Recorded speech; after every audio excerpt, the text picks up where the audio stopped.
we should give the kids this assignment. Funny ways to replace war, which is what we're going to talk about today.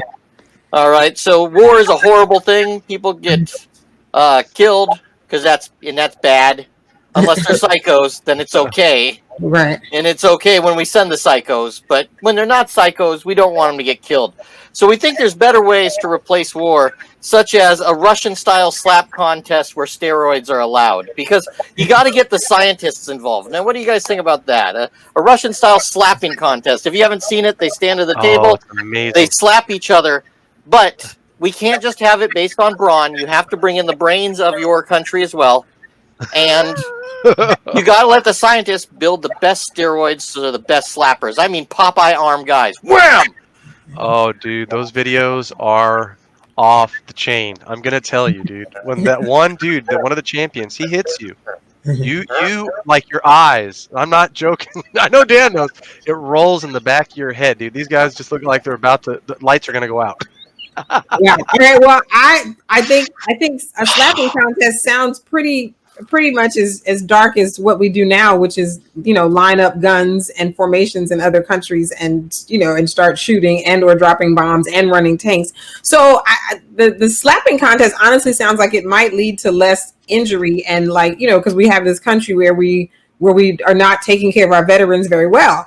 So I think that we should have chess contests. This is what I honestly think. I think there should be chess. And what I think is we should pretty much do it kind of like the Sweet 16 and then down to the Final Four, right? Because I was just I was kind of examining World War II, and I was also looking at the Gulf War in 91. The war broke out in 90, but then I believe we got involved a little later in 91. But we didn't go for a very long time. I was in college at the time, so I had friends who actually had to leave college and go to Kuwait, and had to go and be a part of that. But that said, I think what we should do is, initially I thought we should have the children of the nations playing chess, right? Because there was also, if you guys remember in world history, there was the Children's Crusade. And you even think about civil rights and the way that Martin Luther King kind of designed things.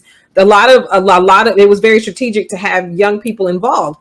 But here, the Kuwait war cost in the billions. So if we're doing chess tournaments across the country, so what we're doing in the States is we're we're doing kind of regional wide tournaments to put our best of the best, and there's kind of so there's Sweet 16s everywhere. And then when you get down to the places where the ultimate conflict is, because even looking at the Gulf War, because war gets so complex. The Gulf War was everybody invades Kuwait, and then coalitions of 35 other nations. So I'm was it 35 nations against one set of people? How does this go?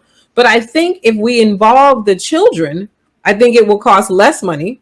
I think you'll get a pure outcome, and it's just all about chess. And so what better game? You're actually mimicking war without the casualties, without the cost, and without the ego. So just my personal opinion, if we just involve, even if you go to the UN. But again, I think if we make it kind of Sweet 16, so you have in every country, wherever, that's involved. So let's just say it's North America against, say, Europe. So then over here, sorry about that, you guys, we got a bun going. You whittle down by region your best of the best, your Final Four teams here, chess teams, and then everybody does the same. So in Europe, let's just say wherever in Europe, I should do a better job of narrowing it down to maybe some of the specific territories, United Kingdom or whatever. Then they narrow down to their four, and then we just go head to head the Final Four until we determine a champion. And that's just my thing. I think once we set the rules up, whoever wins. And I think that's just my personal opinion. I think it would be fun for all the chess people in the world. I also think Monopoly, because someone is out there going chess, everybody doesn't play, it's too much of a game, But anyway, we've got some great comments. Oh my gosh, a lot of people. Oh my God, we got a lot of great comments. You guys, this is fun. And Anthony, how do you say Anthony's last name? Anybody? Viril. Vel- I think I messed it up. If I we think I ever, messed it up, but he. I want to because I'll get I because I'm not my Yeah, Spanish. DJ events. Yeah, they are. Anthony, you just want something that you can win. Yeah, I've heard you they spin, and you're damn good. So. Right. So I think for me, chess. Let's see. Oh my goodness. Okay, so chess I think would be my idea because I think it's fun. I think it's again. Let's see. But we need non-psychos in charge. That's true. But Yeah. I think I don't know. Like maybe we should let the kids run things. All right. And thank you, Ronnie. Ronnie said that's a beautiful idea, but I don't know if Ronnie was referring to the slap contest or to chess. Ronnie, can you clarify what's a beautiful idea? Look, Uh, I'm and Hispanic. I love. you love what? Oh, you want the I smack would thing? go for the because I would because I'm Hispanic and we always usually resort to violence or over dramatic tactics. Oh, okay. And I would love an excuse to take off my earrings and fight with somebody for once. Like I want to be like, let's do this. Now, Okay. will I win? Maybe not. But my tactic is sit on somebody and then pull their hair. Pull the hair. That is tactic, and then you slap them. Okay. That's what I'm So, okay, so Ronnie and Will it Torian work? both made No. jokes I was thinking of. Which okay, those are interesting comments. Well, Ronnie said the leaders pull out their dick, and then Torian goes, "Finally, Africa gets to win." Which, hey, that's fair. I don't know about that. I'm All leaders pull out their dick. uncivil. Don't take my advice. And then finally, Africa wins. Hey man, hey, facts, bro, facts. Well, we got some other idea. How about a viral video contest? Now I know South Korea would be winning right now with Gangnam Style, right? Oh yeah, Because I think that's still the most viewed video on YouTube, right? mine would be like a consensual sex purge. That would be my solution. Oh, consensual sex purge. Ew. Consensual sex purge. It would not be forced. It'd be consensual. Damn it. What are the nuns going to do? I like these are like What they do all the time. So it sounds like so everybody it comes down to sex and dicks. That's what it seems like. Like I don't know. Like and I'll just say this like in love. Like I'm kind of weirded out by the finally Africa gets to win comment on the dicks. Like 'cause I think that's pretty presumptive about a concept. Like, hey. And I'll just say this because we've honestly we've kind of fought this idea that that's where the prowess is, but okay, sure. Yeah, it's well, I mean the one that I think that isn't so funny, and this is just my one idea that's not going to be funny. I think that when a country calls going to war, I think what that means is the children and the grandchildren of the generals and the public officials have to be the first people on the front lines every time. That way that there's a little bit of a catch-22. Do you really want to go to war? Because it's your kids going first before you push that button. You say that, but in Georgia, they had ROTC troops that were sixth graders going out as part of the National Guard. Oh, I'm saying over 18. Yeah. Okay, over 18, all right. So specify because in some countries we got what we got. They got what they got, and even in this country, interestingly enough, we were blown away by that news item a while ago that like 12-year-olds in ROTC were being brought out with the National Guard in Georgia to help with the protests. Like what in the entire yeah. Well, I'm just saying that, if this president calls a war, then Beavis and Butthead, I mean Don Jr. and Eric have to go. Right. Now I agree with that. I agree with that. Yeah. Anybody else got another funny idea for I mean, yeah, if you got to make someone's kids go before you, I think that would definitely make them think twice. I mean, that's just Mm-hmm. I guess the only other thing I could. It didn't work in Mulan. Right, I guess because it's fun. But I think it would. So it works both ways. You because what is that? The Hunger Games, but in the Hunger Games, they're just like fighting to the death, right? Like they're just where we've got children and whatever. But no, it would certainly slow down some thinking. So anyway, well, I'm all for chess. Or just have the two leaders do a staring contest. Whoever.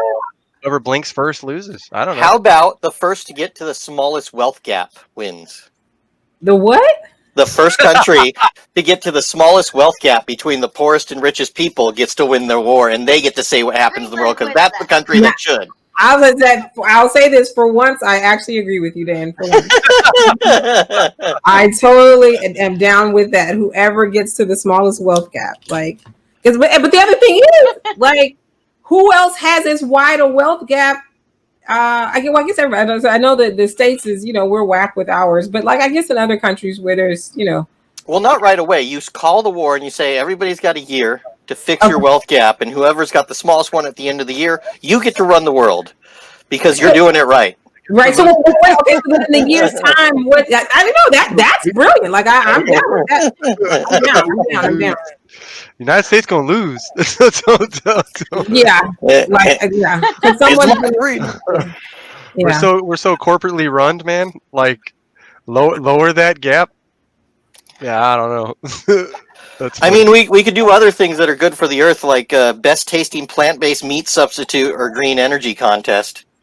I love the green energy contest. I had a doctor's appointment by phone, and I have been a big disciple of Beyond Meat for like a couple of years now, but I somehow overlooked that it had canola oil. Like, I don't, and I'm totally anti canola oil, anti, and I did not notice that it had it in there, and I've been eating it all the time. So I officially, like, other than what's left in my house, I will not be eating it. But I agree. But I do agree. Whoever comes up with the best plant-based meat substitute and or green energy, I think that's another good way. That's another fun way.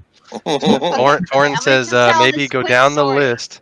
Each country gets to be king of the world for a month, and Zimbabwe is like shit. What? I don't even understand what that. What? Explain the Zimbabwe thing really quick, yeah. please. That's funny. So what's up, Stacey? You had an idea? Okay, so just speaking of plant-based stuff, I accidentally dated a vegan last year. And we didn't work out, obviously, because I love meat and he is very against meat. He's very, very hardcore vegan. Okay, hardcore vegan. I didn't know. I found out until like when I actually got to know him and made the choice. I was wrong. I should have never done that. And we broke up because of our lifestyles. And this year, he wished me a happy birthday last week, and he was like, "Happy birthday. I hope your wish was to become a vegan." Oh, boy. How would you guys feel if you got that from an ex? Well, I had to block their number. Like, apparently it would really raise your sense of self-importance. Anyone catching that? All right. I know some people in the audience got it. okay. Although I'm supportive of veganism.